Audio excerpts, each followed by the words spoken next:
It is inspiring to sit here on Capitol Hill and look at the valley and see the significant change that's taken place in what was then the Utah Territory from the time that some of my ancestors and these early pioneer forefathers that came with Brigham Young into this valley. There wasn't much here. It was an arid desert valley floor, a few trees and a little creek going through it, City Creek. And I'm sure when Brigham Young said, "This is the right place, drive on," some of my ancestors probably are wondering, gee, Oregon and California seemed a little bit better in their own mind. And particularly if you've been to Missouri and Illinois and saw what they left. It was just beautiful landscape there, green and water and great farmland.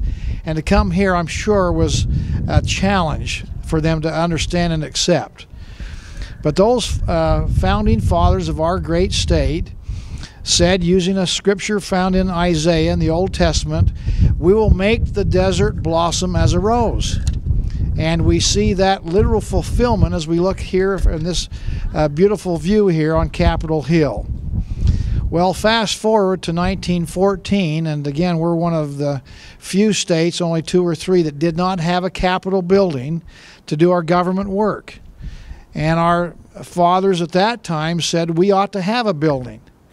And even though we were a small state, we only had between 300,000 and 400,000 people compared to the 3 million of today, they said, let's build something magnificent. Let's do an edifice that really is ornate and beautiful and large.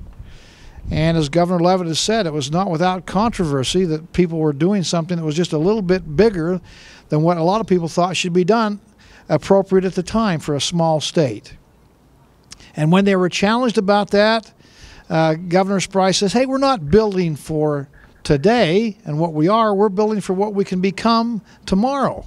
The opportunity we have to grow and expand and be something bigger and better and more beautiful and more ornate. And consequently, that's why they built such a beautiful edifice here that we call our Capitol building here today. And I have the great privilege in following the footsteps of Governor Leavitt and Governor Huntsman and Elaine Walker, Governor Walker and others, Governor Spry, that have been here before me. And I can tell you it is inspiring to this governor to come up here, have my office, have a view of the valley, see what's taking place with a little bit of hard work and some vision to this great state.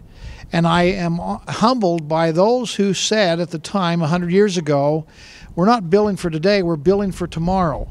They had a vision for tomorrow. And just as importantly, they had the courage to implement the vision. And again, as Governor Leavitt has said, that ought to be an example to all of us. We ought to have a vision for tomorrow. Where are we going? Are we going in the right direction? And what can we become tomorrow that's even better than what we are today? And do we have the courage to do the work necessary to get that kind of an outcome?